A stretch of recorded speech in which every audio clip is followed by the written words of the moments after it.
Okay, so let's just start. I mean, we've got 3 minutes left, so we might as well just do it.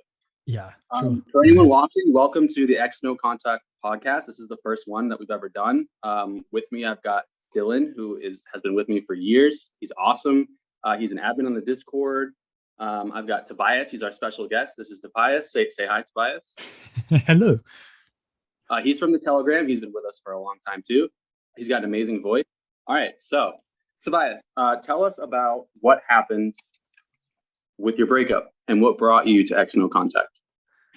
Oh, well, so my breakup kind of was a mess, like most breakups, I suppose. It wasn't my first breakup, so I was a little bit experienced, but at the time it really felt like a mess. So, uh, kind of out of nowhere, my ex came to me, visited me, and told me just beforehand, she wrote me like, we need to talk in a very serious kind of manner, the kind of, oh, there is no emoticon there. There is just, we need to talk. And I was very suspicious at the time. And I was already kind of feeling like as if she had, yeah, kind of disconnected a little bit in the weeks prior. And yeah, so she came to me, actually brought all the things that I had at her place with her. That was kind of a very strong indication of what was going to happen next. And yeah, then she broke up with me. She was very kind at that evening. She tried to comfort me and stayed with me for quite a long time, which honestly, thinking of it, wasn't the best idea. Um, yeah, as we were talking through things for like 2 hours, it was like as if she had a lot of questions already prepared. I was very unprepared. So I wouldn't say that was closure for me. It was more like a closure for her because she wanted confirmation on some issues that were in the relationship. She wanted to confirm that she was right in some points. And yeah, she had quite a lot of questions prepared already. Um, but over time, we cuddled again. I mean, I was crying, she was almost crying, and of course, we were used to comforting each other, and that of kind of sent the wrong signals. So, she broke up, but at the same time, I asked her, okay, but would you like to come back when the stress is over, as there was quite a lot of stress on both of us with university and life in general. And she couldn't say no because when you cuddle with someone you liked a lot for a long time, you can't just say no. Or well, you can, but it's very hard to say, I suppose. Yeah. Um, so I didn't get my clear no, which was a problem for me. I think I'm one of those people who need to hear that it's over. Well, at the time, I was one of those people. I think I changed a lot since then. But yeah, so as far as I remember, we she left. She didn't stay for the night. That was very good. That's good. And yeah, I had some friends over for the next week, and we didn't write or text for a whole week. Um, until I didn't sleep for like most of the week. And I reached out to her again and told her, hey, I need to hear something very definite.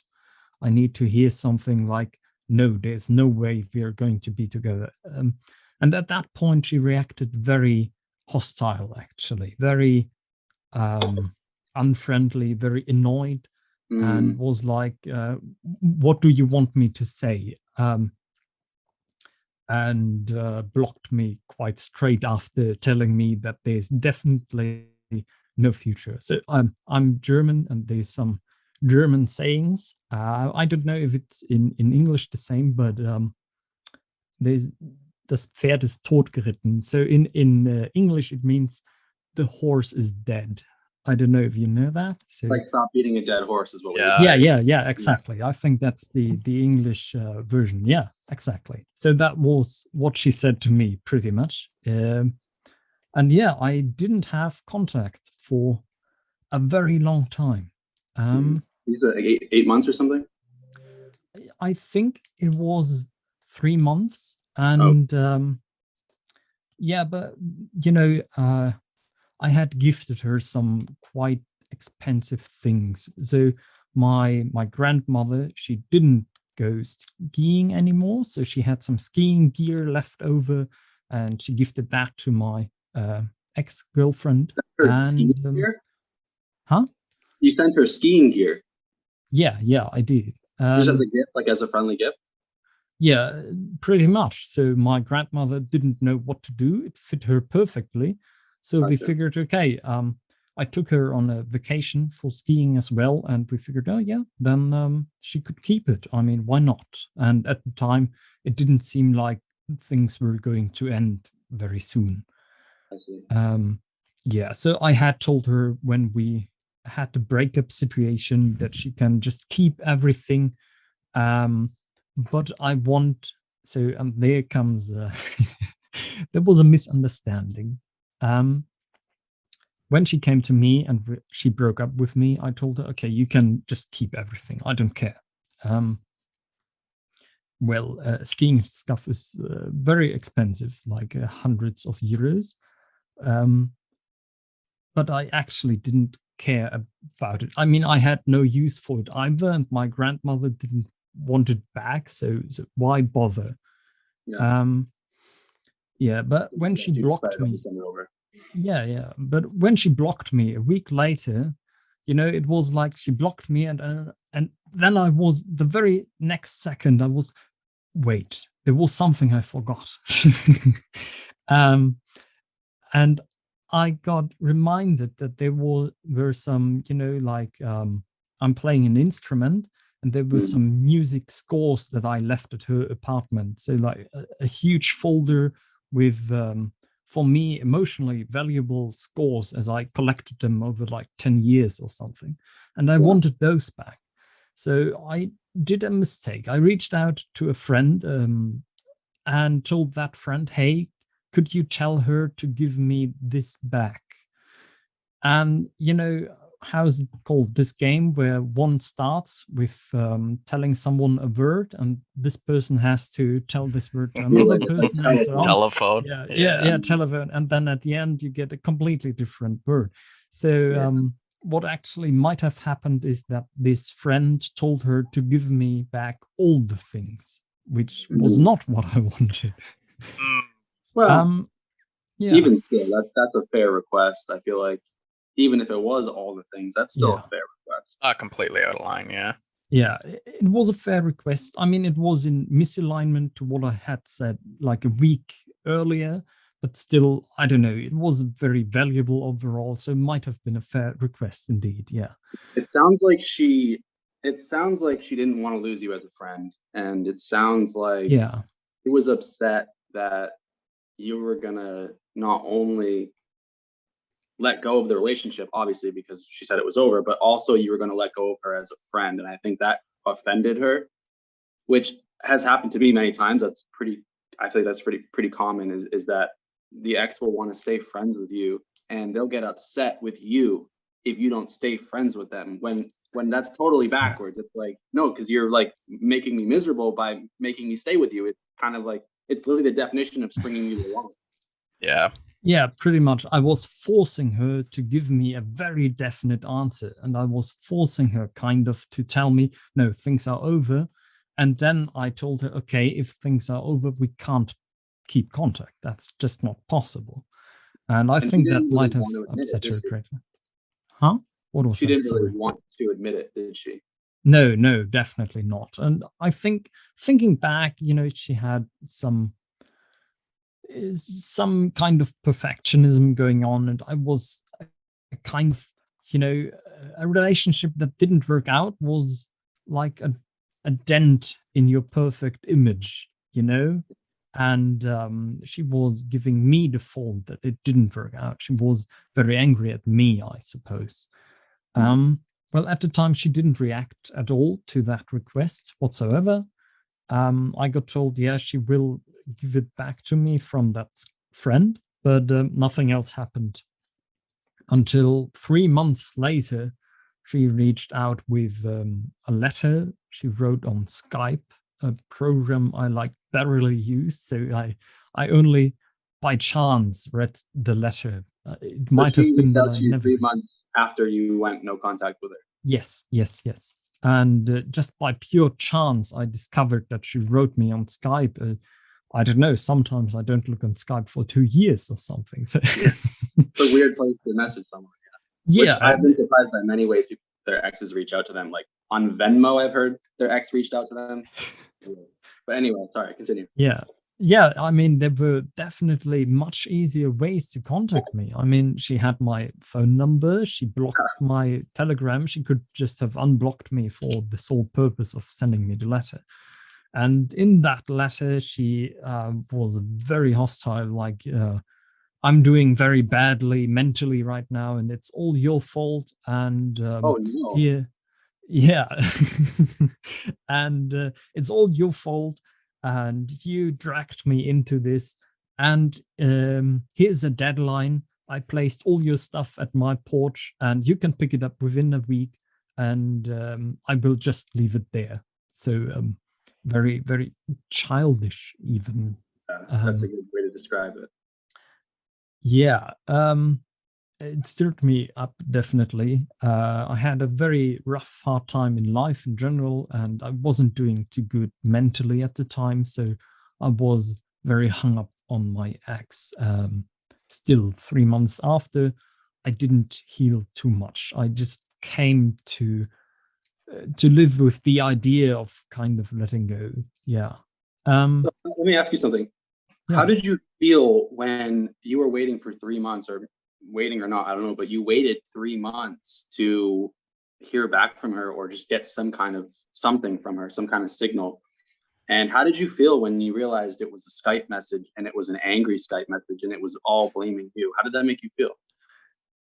Very, very bad, actually, because for one, I'm generally the type that blames himself more than getting angry.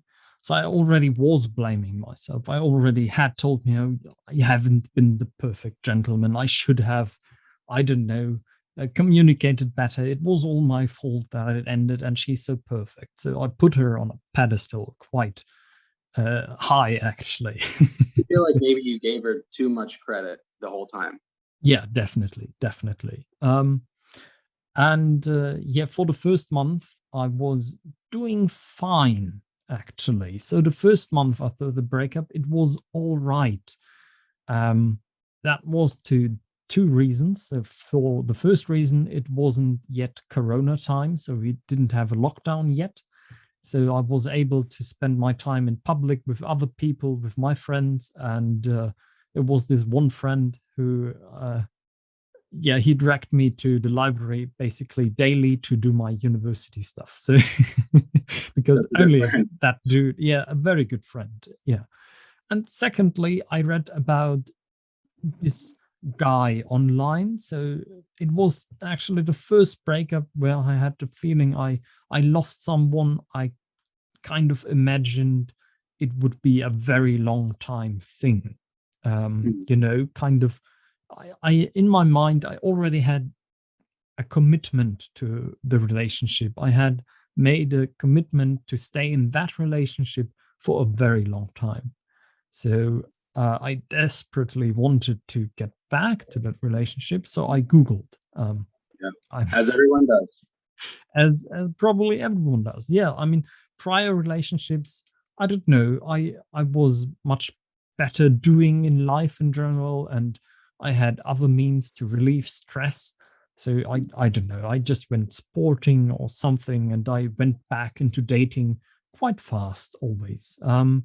But this one was very different. So I went on Google, and what told me Google was, oh, hey, there are programs to get your ex back. And they looked marvelous, fantastic. There's a program, and you just have to follow it step by step. And they even email you every day with specific How sweet things. of them. Yeah. Yeah. And it only will cost you half a fortune, but that's in tiny letters somewhere. But it will definitely get your ex back. You won't be eating for the next week, but you'll get your ex back, so it's fine. Yeah, exactly. So so what I'm studying as a job, it's partly informatics, but a lot of it is data analytics. So when they were talking about there's a chance to get your ex back, I was kind of suspicious already, because as a data scientist, you have to look at data, present me the data. But well, also, soon enough, it's intriguing because it's like gambling. It's like, oh, there's a chance. Yeah. That's a risk. That's something I could roll the dice on. It's exciting.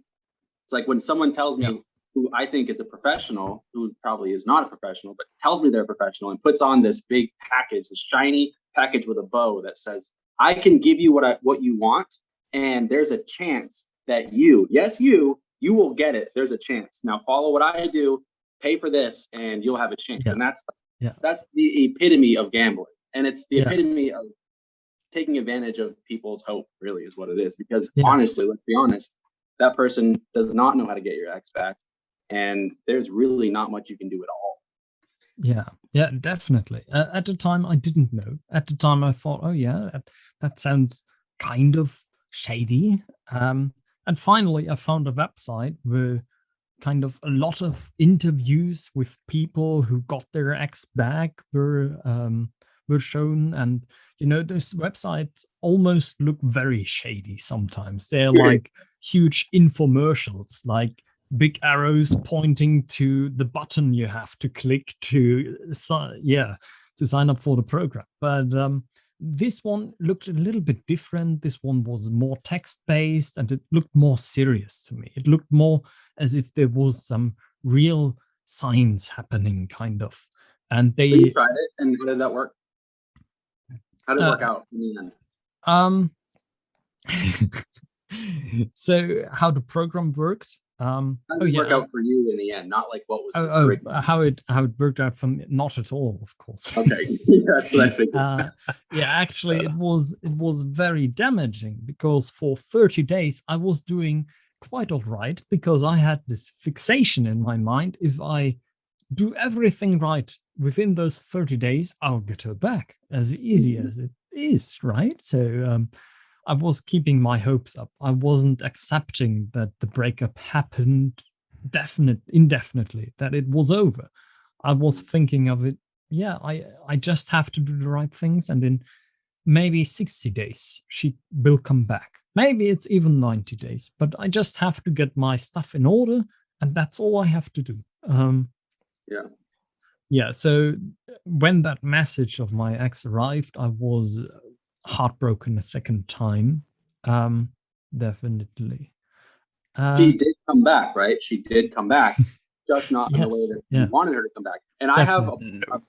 I hate to like self-promote. I have a blog post that says exactly this: that all of my exes have come back. They have, but they haven't come back in the way that you think they come back.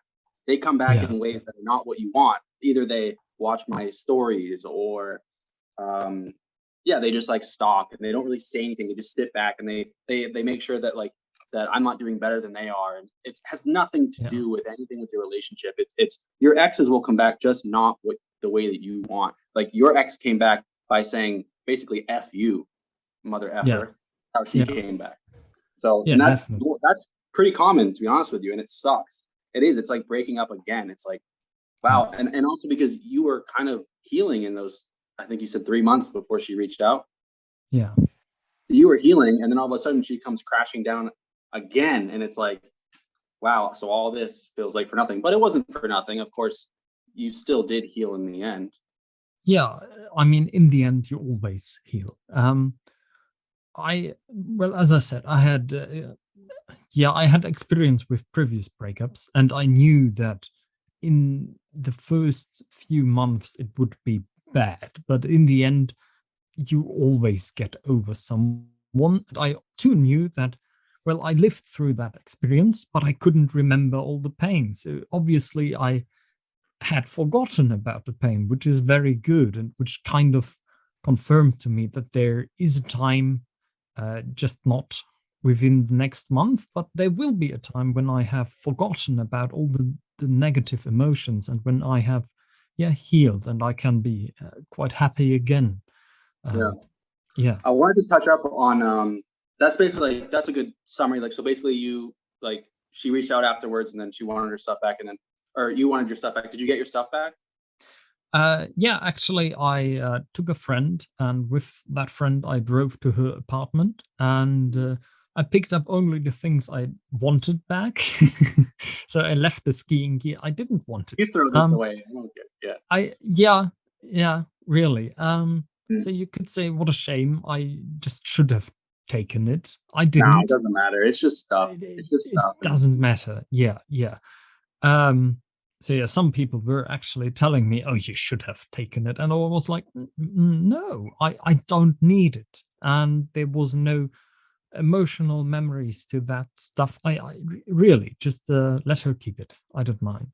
So did anything happen after that, or was it just has it just been radio silence and that since then?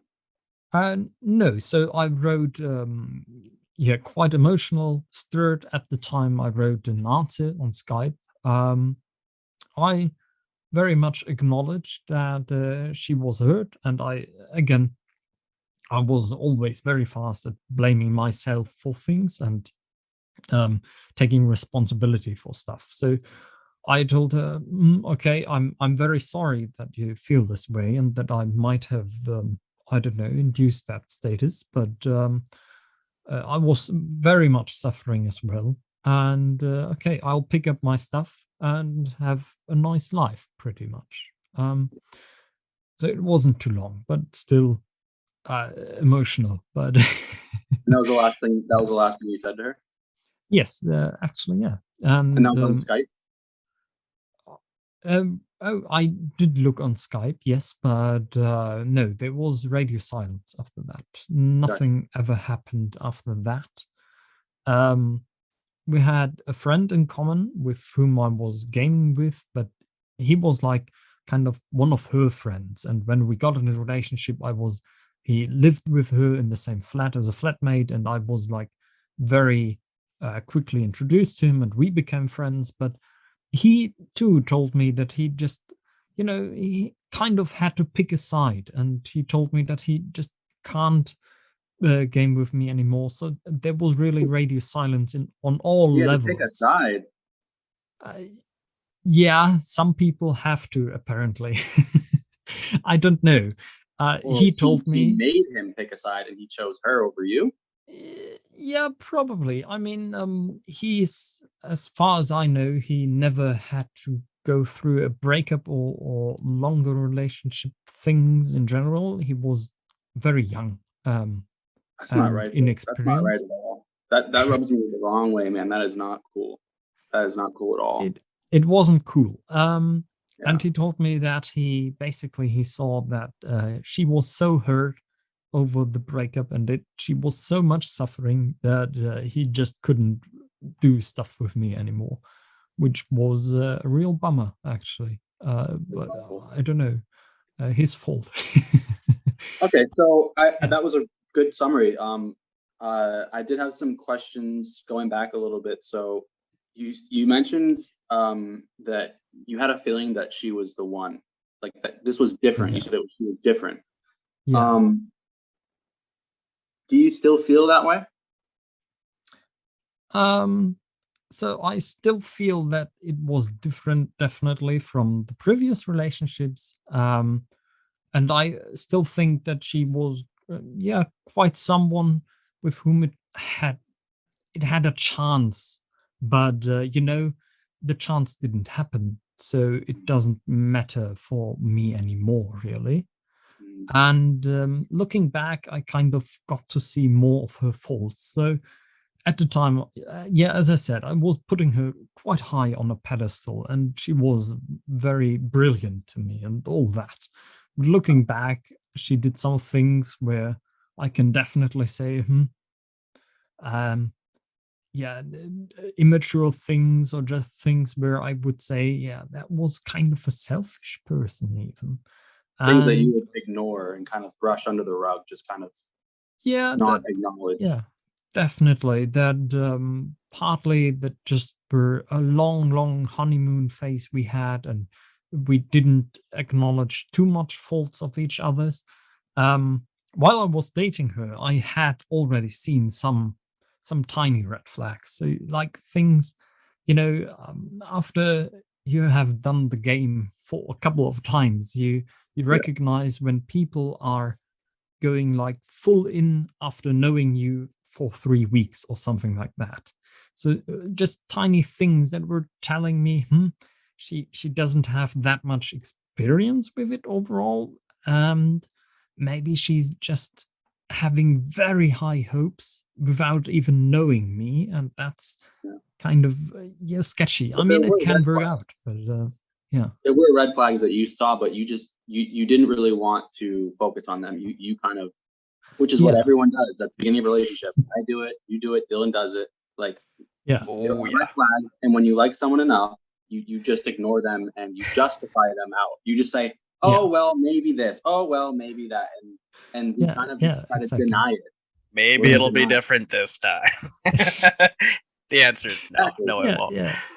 And Exactly. and it is like, I know that it is a red flag, but it's fixable. It's Yep. just a tiny thing, and well, she didn't open up too much about communication. Like she didn't like to communicate her emotions that much, and I thought, Mhm. oh, She that's does no now. biggie. Now that she sends you passive aggressive messages. Yeah. And when sometimes men say that they don't understand women because women never say what they want, that's just a very biased saying, kind of. I think that it is very possible to understand people if they're talking, if they want to tell you something. But she was very much, every fight we had was a passive aggressive agreement.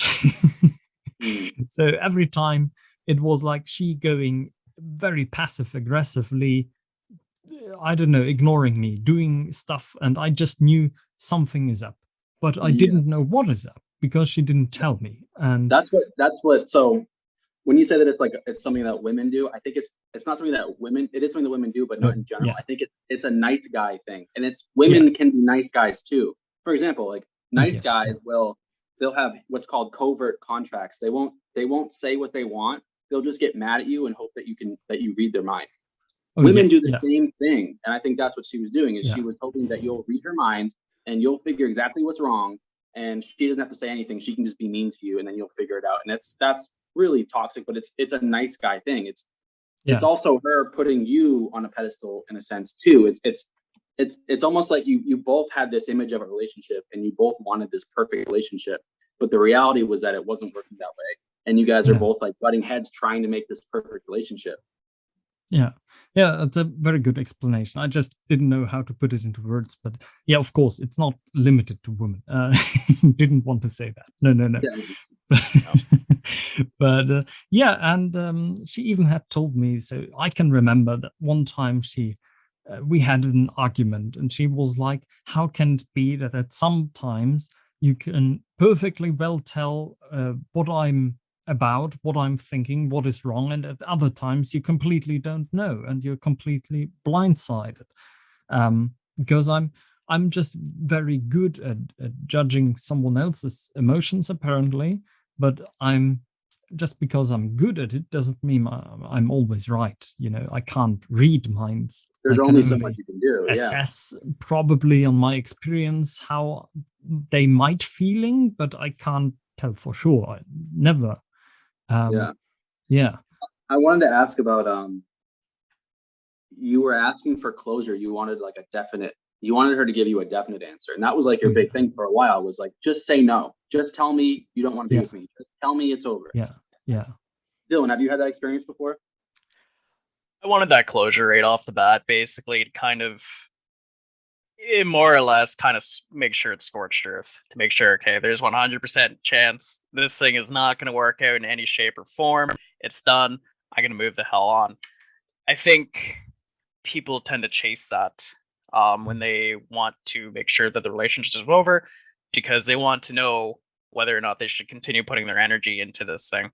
Because, at this point, person asking that, they're miserable, and they have every right to be. And that's usually the case because they want to say, "Hey, is this still worth me doing? Should I just kind of make amends and call it a day?" In my experience, I've begged for closure. I've asked, like, just say no, like, just reject me, like, just like, I know you want to, just say it, just say what you're thinking, and we can just end this now. And looking back, that was all BS. Like, I knew it was over. I mean, Yeah. it's over. When it's over, it's over. And Yeah. and we go through this denial where we're like, maybe there's a chance. Like Tobias said, there's a chance. Yeah. So it's like, and also not forcing them, but like asking them to just say no is also, it's also a way of prolonging the pain. You know it's over. And like people say, you read people's actions and not what people say. Don't listen to what people say. Listen to what people do. Just watch what they do. That's the most important thing. I mean, looking back, Tobias, it was over, right? When you were asking for closure, Yeah. It was already over, right? Yeah. It was the moment that she stepped into my door with the things of mine in her hand. It was very, very definite. And she tried to make sure that it was definite in her own ways. I mean, yeah, I don't know. Maybe she was very much afraid of rejection as a friend of Or she was friendship. afraid of hurting your feelings, which is not an excuse, but it's something. Yeah, and I think sometimes it's even unfair by a dumpy to force someone to get that answer because it is over, it's done. But yeah, I think that's something that only comes with experience, or if someone grew up with a very healthy family who taught them how to, I don't know, have a very, very self-confident life. So I think that very self-confident people who were taught that it's kind of a respect thing maybe too. Like letting that someone you respect letting them someone breaking up down. with you. Yeah. I mean, telling someone the truth, your feelings are going to be hurt more if she doesn't tell you the truth. If she, like, tries and gives you hints, which I guess she's really good at doing, gives you little hints and little clues and wants you to read her mind and is kind of mean to you and off-putting to you. I'm going to cut my hair. Yeah.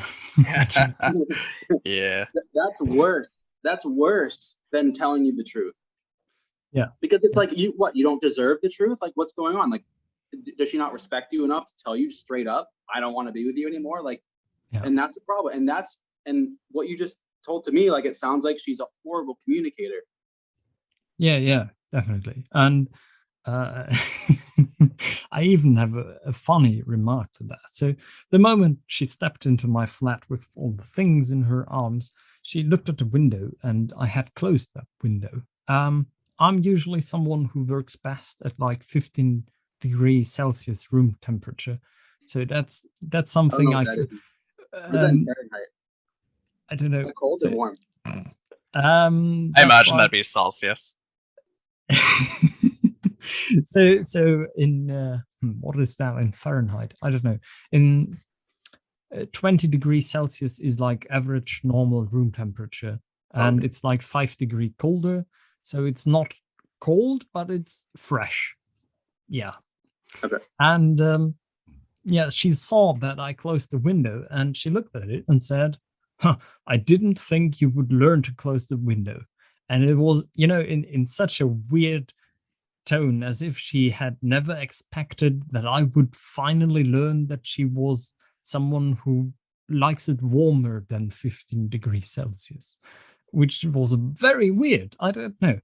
And but that single sentence actually later on showed me so much about how disrespectful she was in that moment, despite trying her really to comfort me and trying to be very friendly, trying not to hurt me, but at the same time not respecting me whatsoever. And more kind of, it's very difficult to say that, but if you don't want to hurt someone because that would hurt the image of yours because you have that image of yourself in your head that you're someone who never hurts anybody. And if you would tell them the truth, you hurt them greatly, but then you would be someone who hurts someone else, and you don't want to be that one. If that made any sense, but yeah. Yeah, I mean that's true, but I mean yeah, that's true. But the reality is that you're not hurting them in the end. In the end, you're giving them exactly what they need. You're helping them. Yeah. And it sounds like she just kind of kept things inside and lashed out at you. Yeah. Lashed out, kind of blamed you for things that she never told you about, which is again common with relationships where there's no communication. And when you mentioned that she's selfish, it does sound like she was very selfish. She wasn't cluing you in on things. I mean, the window thing, that was like out of left field. Like, what do you mean? Yeah. The window thing. And it sounds like she's been like stewing on that for a while. And it's like, why didn't you just say that before so I knew exactly what you're talking about? But yeah. Yeah, definitely. But again, those are like red flags, and at the time, it doesn't seem too much to bear. You wouldn't break up because they didn't tell you that about the window. Yeah. Because you still think, oh yeah, but now she told me, so she will tell me in the future everything else. But of course, she'll message you on Skype with a lot of swears and out of nowhere on Skype, which is crazy to me. It's like you respect someone, but then you're just going to go on a random app called Skype and you're going to send a random message that is so like heartfelt and deep. It's like you can't just call me. You can't just like. Yeah, definitely. That kind of just shows her character, and it shows that she wasn't ready and isn't ready to be with you, and that you deserve someone who respects you and has the balls to tell you the truth. And she did. She never did. Yeah. She only did when it was on Skype. Yeah, definitely. And she even wrote in her message that she doesn't. So she placed it on her porch because she can't face me. You know, I hurt her so much that she can't face me. Even though she don't. Yeah. But at the time, I couldn't see that. I couldn't see any of that. And I had my hopes very high up for a month. But then I grew more suspicious and I started Googling again and did a little bit more deeper research because, you find that program and you think, oh, okay, I'm going to follow that program now. And you stop Googling, of course, because what would you find? You have your solution already. But after those 30 days, I started Googling again, and I don't know for sure. So I found a website which was very helpful, and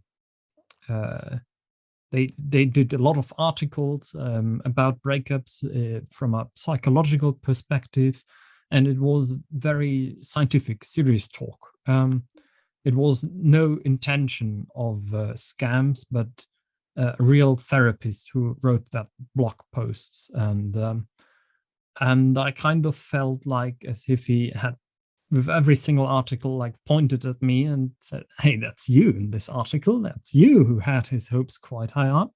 And he wrote an article about scam artists as well, and I kind of felt like a big light shone on me. And and at that time, around that time, so maybe 1.5 months in, I found the Reddit thread of the XNO contacts, and I skipped through some of the posts, and suddenly I saw, oh hey, there's a Telegram chat and a Discord as well. So I think I joined the Discord first even, but wasn't very active. I don't know, Dylan, I think on the Discord server you have a bot that tracks your no contact time. We do, yes. Yeah. And I was using that bot. So I told that bot how long I hadn't been in contact with her. But that's about it. I only used it to check once in a while how long I made it. And resorted to the Telegram chat. And it very much helped me to tell my story, of course, because other people see it in a more objective light. They, as you just did, you were very, very easily, you could point out what was wrong, what was a red flag that was not actually that hard to do, but from my perspective back then, it was a very hard thing. So how are you doing now? I'm doing very good, actually. So I think about 8 months after the breakup, I started to kind of look for dates. Not even that serious. I still have stuff to do for university. I'm very busy with life in general, but I just a little bit. I looked for some dating websites I had previously visited, and I thought, oh, maybe I should update my 5-year-old profile, but and all of a sudden I found someone and we dated for, I think, 3 or 4 months even.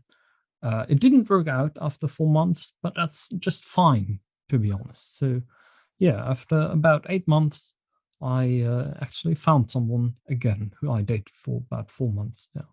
And do you feel like you have a totally new perspective and you have more sorry, it's loud out those I don't know if you can hear that. It's too all loud. good. I live like in the middle of the city, so it's like always like this. But there's like a lawnmower too. But anyway, do you feel like you have a new perspective and also that you have more of a tolerance to bullshit, basically, without I can't think of any other way to say it. Do you have more of a tolerance and you have more of a wise insight and do you have more sort of like a radar for red flags and do you kind of feel like you're more confident in yourself and your own do you feel like you're more confident in yourself and in your own journey more like you're more grounded and more focused on you? Yeah, definitely. So usually it's kind of it has a negative connotation to it when people say they are selfish, but there's a healthy amount of selfishness. That's how I would put it, and I didn't have that healthy amount. So before that, I would pour in everything into a relationship. I would try to make it work really. And nowadays, I just acknowledge that there has to be two people working on something, and you can't do everything for both of them. You can't possibly fix the communication all by yourself. You have to do it together. Yeah. And yeah, definitely. I got a lot of insights, and partly that's even due to the pandemic. So I think, yeah, 1.5 months after the breakup happened, the pandemic happened as well. We had our very first lockdown and it was very strict. So, like, I don't know, for a month, I think. Oh, yeah. Oh, haha, I forgot about that. So the pandemic started and we had our first lockdown 1.5 months after the breakup. And the very next day, it was my birthday. And she wrote me on that day and said, "Happy birthday," just out of nowhere, which really puts into perspective again that even though she wrote that she's so much hurt and all that 3 months later, she didn't have those feelings like 1.5 months after breakup. And she was kind of just, when people reject if they're at fault, and it's very easy to project something onto someone you blame anyways. I think that when she broke up with you, when she dumped you, I don't think that she was fully aware of what that meant. I think that she was just going to dump you and she thought it was just going to be okay. And then you guys were just going to be friends and it was just going to be fine, which again happens all the time.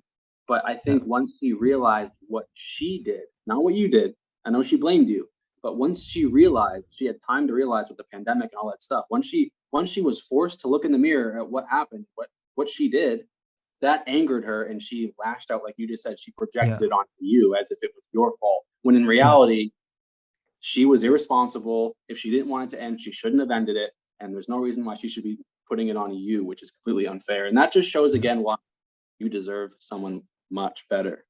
Yeah, and I think that's something that a lot of people need to know actually, that when someone comes back and they come back in such a negative way, it doesn't have something to do with them. It doesn't have something to do with the dumpy whatsoever. Yeah.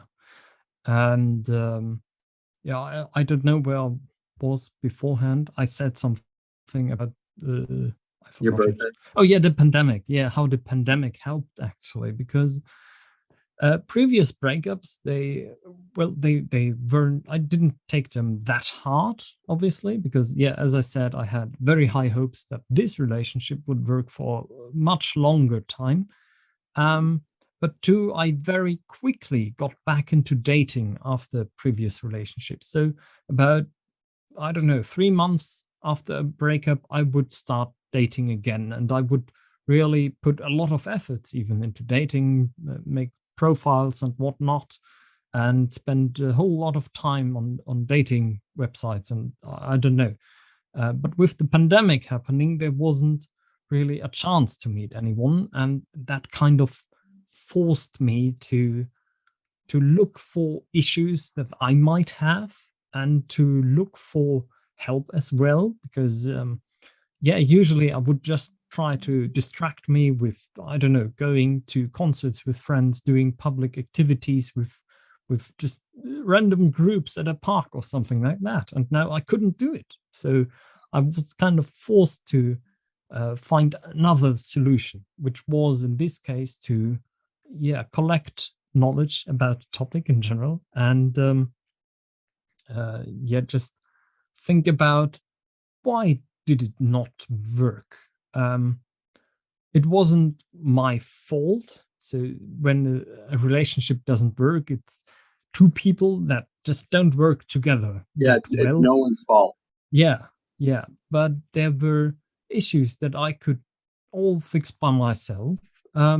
And I just learned that it's important to just acknowledge those issues, but not to beat you up over those issues. So I don't know. I discovered that I had a very bad culture of arguing with someone, because from home I was used to yelling. So I got used to that my parents were yelling all the time. So when I got in an argument, without noticing, I grew to speak louder and louder. And that's, I am not that large, but I have a deep voice, and I don't know, maybe I came across as intimidating or menacing at that point. And that's obviously not very great. So I learned to acknowledge that and work on that. And that's very healthy, in my opinion. Well, the fact that you acknowledge that is that makes you. I mean, the way you put it sounds like you're seeing yourself as like this monster who is just like your parents. But yeah, the fact that you're acknowledging it, the fact that you're even on this podcast, the fact that you're even opening up about this, just really shows how moral and good of a person you are. I mean, it sounds like she didn't have anywhere close to the kind of communication, the kind of self-responsibility. I mean, it sounds like you have taken self-inventory and you've looked at yourself and you've grown from this horrible breakup. You've grown from it, clearly. And even from the pandemic, you've grown from it. Like, we have things thrown at us and they're horrible and they make us want to die. But then if you think about it in the grand scheme of things, what if this actually helps me? What if this is a gift? What if this helps? And it did in the end, even though while you were in it, it didn't feel like it was going to help. Felt like it was the worst thing in the world. But in the end, look at you, like, you're doing great. Like, you got this. You got this, right? Yeah, exactly. And yeah, it helped a lot, really. And so yeah, the pandemic obviously is a problem. There are a lot of people who can't even go outside. So yeah, I remember there was one incident when we had our very first lockdown. You were allowed to do sports outside, but you weren't allowed to sit down on a park bench. You weren't allowed to sit down anywhere and read a book. But I didn't know that. I thought you're allowed to go outside, but just be alone. You are not allowed to meet anybody. So I sat down. There was a football field, completely empty, no one else, mid of day, and I sat down in the middle of it, enjoyed the early summer sun, and started reading a book. And suddenly there was a police car coming, driving over the complete field, and they just opened a window. They didn't even bother to get outside their car to tell me that I'm not allowed to sit in the middle of a football field reading my book. Just say you're playing football. with Look my where I book. am. I'm on a football field. I'm playing football. I'm Yeah, studying football, and I'm also playing it. I'm just resting. yeah, they're German police. They're usually like that kind of humor, sadly. And they were just warning me. They could have given me a fine, which I don't know, it was like 150 euros at that time or something. So for a student, not that cheap. Yeah. But that even that was not allowed. But so yeah, for all those that can't go outside and that can't distract themselves, really, it's not about you don't have to give up all hope. There's still help in the internet. There are a lot of great people actually in this X-No Contact group, and there are some very healthy online forums where you get help from experienced people. There's some Discord servers, so I'm on more Discord servers. I'm not active on them, but I just joined them. If you find a new topic, you find out there's a Discord server, and you just join all the Discord servers. And if you look for it, you can find a lot of help online. Yeah, and I would encourage people to do that. Yeah, 100%. Dylan, do you have any thoughts? I mean, it is kind of going between, as you said, Tobias, that you use Telegram essentially. Now, me and John, I'm not sure what John uses more or less, but I'm on the Discord side of things. Never really gave Telegram a shot. Between the two, they offer two different things. So you kind of got to find what kind of meets your interest and what kind of piques your attention versus the other. If both do it, that's great. But there obviously might be something you see in the Discord, whether it be the layout of Discord or maybe even the community in it, that attracts you more to using Discord versus Telegram, but they're both great platforms to use. Yeah, Discord for me was overwhelming when I first saw it. I was like, what are all these channels? What are all these options? What are all this? And then it really grew on me. And they're both very different, but they both benefit you in different ways. So yeah, we've got a big community in the subreddit and the Discord and the Telegram. You can also get your questions. If you have questions, you can get them answered on this podcast. If you go to patreon.com/xnocontact, you can sign up to get a Discord role, or you can get a Discord role and your question is answered. You get one question answered every podcast. So that's pretty neat. You can find Dylan on the Discord. You can find Tobias on Telegram. Any final thoughts? Sorry, you can go on, Tobias. No, go ahead. So I kind of wanted to go back because communication was a big conversation topic on this podcast. And I wanted to add and make a note of that communication is probably the most important foundational pillar in any sort of relationship, be it a work relationship, a romantic relationship, a platonic relationship. If you cannot communicate your needs and wants, how is anybody to guess them? You can be passive aggressive all the live long day, but that's not getting to the core of the problem. The core of the problem is that something is bothering you, or your needs or wants are not being fulfilled. You need to communicate that with the other party. Otherwise, you're just making it more difficult for yourself. So that's probably, like I said, probably the most important thing you want to see in any kind of relationship. Is the communication good? Is it clear and concise? It doesn't have to be perfect by all means. I'm not perfect at it. I don't think either of us are, or even will be. But you have to make an effort. It's always going to be an effort to communicate, but the effort pays off in the end. Yeah, definitely. Yeah, I agree with that 100%. Yeah, that was a nice wrap up, John. Communicate. 100%. All right. Thank you, guys. Yeah. All right. It was fine. Good. Yeah, it was a pleasure. All right. Bye. Bye-bye. Bye. See you.